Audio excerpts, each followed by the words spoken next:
నోరైతే ఊరిపోతుంది. Hi friends, ఎలా ఉన్నారు? ఈరోజు నేను ఫిష్ కర్రీ ఫిష్ పులుసు పెడదాం అనుకుంటున్నానండి. అది కూడా కట్టెల పొయ్యి మీద వండుదాం అనుకుంటున్నాను. ఇంకా ఆలస్యం ముందుకు వీడియోలోకి వెళ్ళిపోదామా.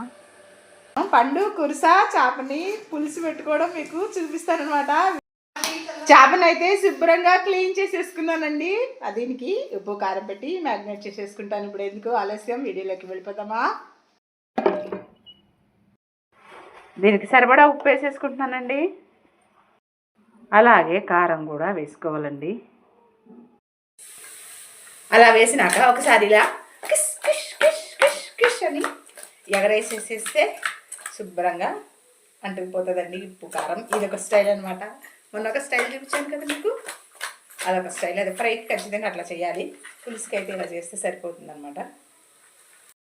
పులుసులోకి చింతపండు నానబెట్టుకోవాలండి. ఒకసారి కడిగాను అనమాట, కడిగి నానబెడుతున్నాను. ఇంకా ఏం లేదండి, చట్టికి మొన్న ఆయిల్ రాశాను కదా, ఈసారి చట్టికి మట్టి వేద్దాం అనుకుంటున్నాను. మట్టి కుండలో వండుతున్నాను అనమాట చేపల కూర. ఇట్లా రాసుకోవడం వల్ల మనకి కడుక్కోవడం తేలికండి, లేకపోతే మసి అయిపోయిద్ది అసలు కుండకి. ఈ మొత్తం కూడా ఇట్లా రాసేసుకున్నానండి. చూడండి, మట్టి లోపల పడకుండా జాగ్రత్తగా రాసుకోండి, ఓకేనా.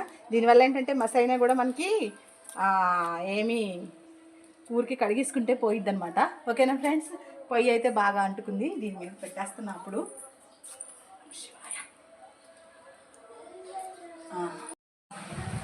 నూనె వేసేయచ్చండి. చట్ట వేడెక్కిపోయిందనమాట.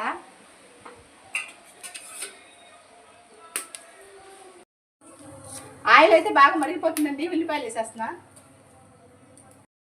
పచ్చిమిరకాయలు కూడా వేసుకుంటున్నానండి ఉల్లిపాయతో పాటు.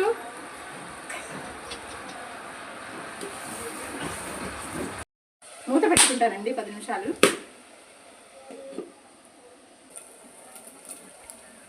ఉల్లిపాయ అయితే గోల్డెన్ బ్రౌన్లోకి వచ్చేస్తుందండి. ఇంకా అల్లం పేస్ట్ వేసేసుకుందాం.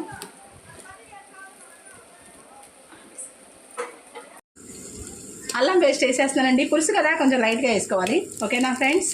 ఒకసారి తిప్పేసుకుందాం. వేసేసుకోవాలండి మనం.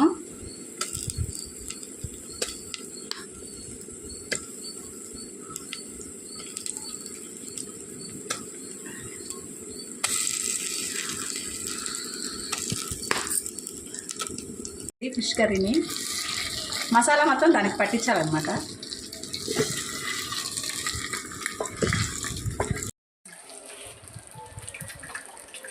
పులుసు బాగా పిండేసుకున్నానండి. ఇందులో పోసేస్తున్నాను ఇంకా. ఓకేనండి, వాటర్ పోసేసాను.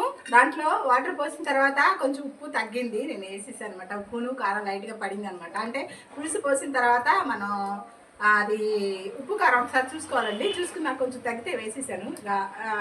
ఒకసారి మూత పెట్టేసుకుందాం, ఉడుకుతుంది అనమాట, ఓకేనా ఫ్రెండ్స్. వేడివేడిగా కర్రీ అవుతుంది. చల్ల చల్లగా ఐస్ క్రీమ్ టింగ్ టింగ్. రాస్బెర్రీ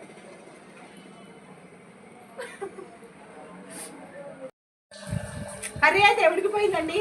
కొత్తిమీర చల్లేస్తున్నాను. అదేవిధంగా ఫిష్ మసాలా అయితే బయట నుంచి తెప్పించాను అనమాట. ఈసారి లైట్గా, ఎక్కువ వద్దు, పులుసు కదా. అబ్బా, స్మెల్ అదిరిపోతుంది. ఇంకా మూత పెట్టేస్తాను బయటికి పోకుండా.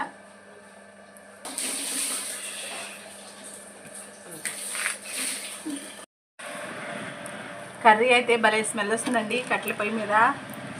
ఆయిల్ అయితే ఫుల్ పైకి వచ్చేసింది అనమాట. ఒకసారి జూమ్ చేస్తాం.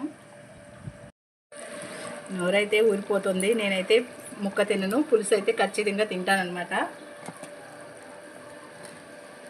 నువ్వు ఒకసారి దగ్గరికి వచ్చి ఇలా పట్టు, ఇలా.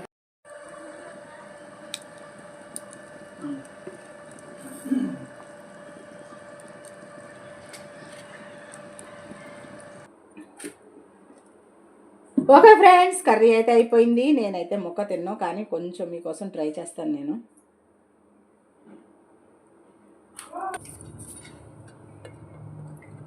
ఇదిగోండి ఫ్రెండ్స్, ఏం ముక్క వచ్చిందో నాకైతే తెలియదు, కానీ ముక్క వచ్చేసింది. నాకైతే ఫుల్ పులుసు అయితే బాగా వేసుకు తింటాను.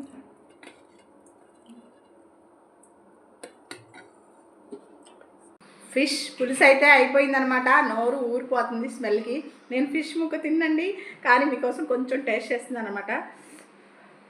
కాలిపోతుంది. బాగుంది. పులుసు తిన్నాం, ఎగుడు తింటా ఎప్పుడు తింటా అనమాట. అలాగే పులుసు ఎలా ఉందో చూద్దాం. కర్రీలో రైస్ వేడిగా ఉంది.